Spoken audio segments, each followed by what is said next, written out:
Then Donald Trump is indeed due to meet Jordan's King Abdullah in Washington later today, though there is, again, little hope that that meeting will do anything to ease some of the regional tensions that have flared. To the contrary, the talks are expected to be tense, especially, again, after Donald Trump doubled down on his proposal that Gazans be prevented from returning to their homes in order for the Gaza Strip to be redeveloped. Now, on Monday, the U.S. president threatening to cut off aid, to Jordan and Egypt if they refused his demand that they permanently resettle displaced Gazans. Now, at today's meeting, then, King Abdullah is expected to continue to reject Donald Trump's proposal and to warn that it could spur chaos across the Middle East. For more on this, Aaron Magid joins us on the program. He is the host of the podcast on Jordan and the author as well of an upcoming biography on King Abdullah. Thank you so much for joining us on the show today, Aaron. I don't know if you just heard our international affairs editor, Kevin Gorgistani, but do you agree that this is going to be tense? What tone do you think is going to dominate Tuesday's meeting? Yes, this is going to be a very difficult conversation. King Abdullah is the first Arab leader to meet with President Trump in this term in the White House, but it'll be very intense. Number one, Jordan, as you mentioned, has long resisted the idea of accepting additional Palestinian refugees. Of course, Jordan's population is about 50 to 60% Palestinian already after accepting two waves of Palestinians in 1948 to 1967. And the most challenging part for the Hashemite kingdom in the past 55 years was the 1970 civil war, also known as Black September, where Palestinian militants took over parts of the Hashemite kingdom, leading King Hussein at the time to crack down, and thousands were killed. So the idea of Jordan accepting new refugees from Gaza, potentially including Hamas military operatives, would be very dangerous for them. Now, you're writing a biography, again, on King Abdullah, and I know that parts of it will discuss his views on Donald Trump, his experiences in the United States. How does he see the U.S. president, and how do you expect that to affect these sensitive interactions between the two leaders? So Jordan has long maintained a bipartisan relationship with the United States, having very strong ties traditionally with both Democratic presidents and Republican presidents.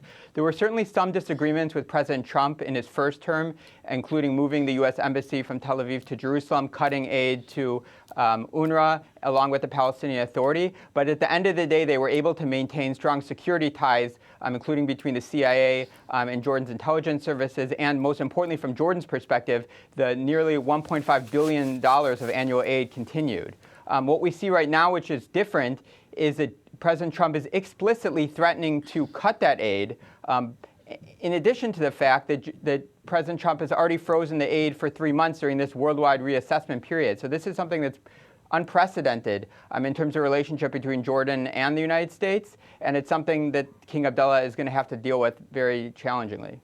So how much of what we've seen and heard from Donald Trump, in your view, is a serious policy proposal rather than just an attempt to fire up his foreign policy hawk allies or to flatter Israel? I mean, of course, his proposal of turning Gaza into a Riviera.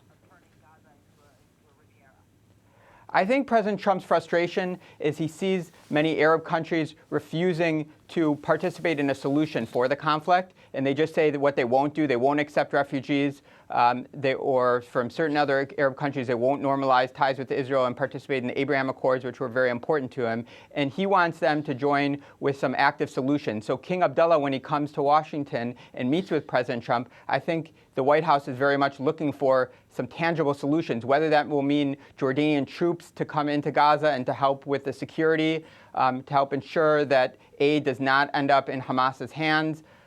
President Trump wants to see action and not just these false promises that he's heard over and over again from various Arab leaders.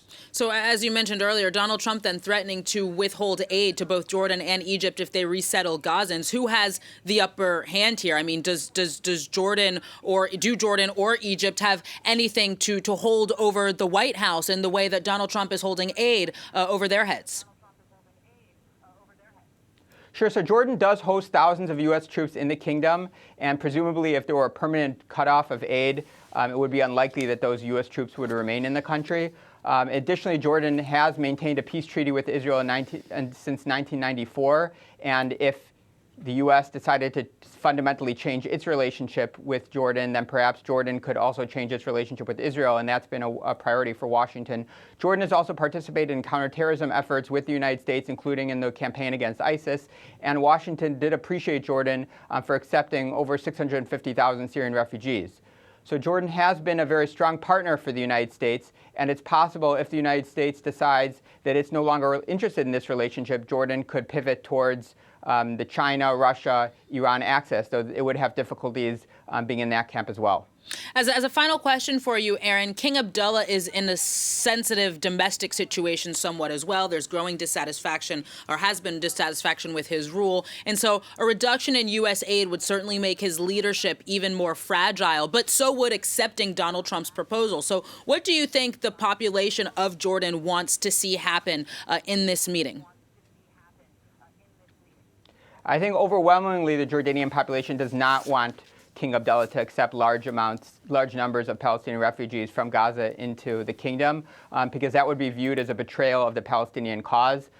Jordan's population, over a majority of it, is Palestinian, so there's very strong connections with the Palestinian movement. And they really support, you've seen this in protests on Friday in Amman, but they want the king to take a hardline position on this, even though they understand this is going to cause severe economic ramifications for the kingdom, where unemployment is already over 20%, and nearly 50% of the workforce works for the public sector. Aaron Magid, journalist and author of an upcoming biography on King Abdullah of Jordan. Thank you very much for joining us on the program today.